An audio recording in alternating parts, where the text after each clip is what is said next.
రాంబాబు గారిని చూడటం జరిగిందండి. చాలా బాధాకరం.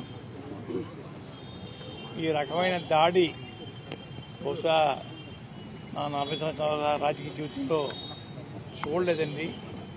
మాజీ మంత్రులు ఇళ్లు తగలబెట్టే విధానం ఈ రాష్ట్రంలో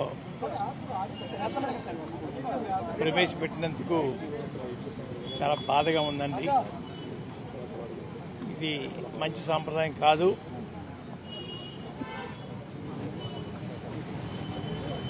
వారు బూతులు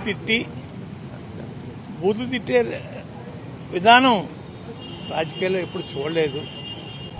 పండ బూతులు తిట్టడం, తిట్టించడం మూలంగా ఎదుటి వ్యక్తిని రెచ్చగొట్టడం బాధాకరం అండి.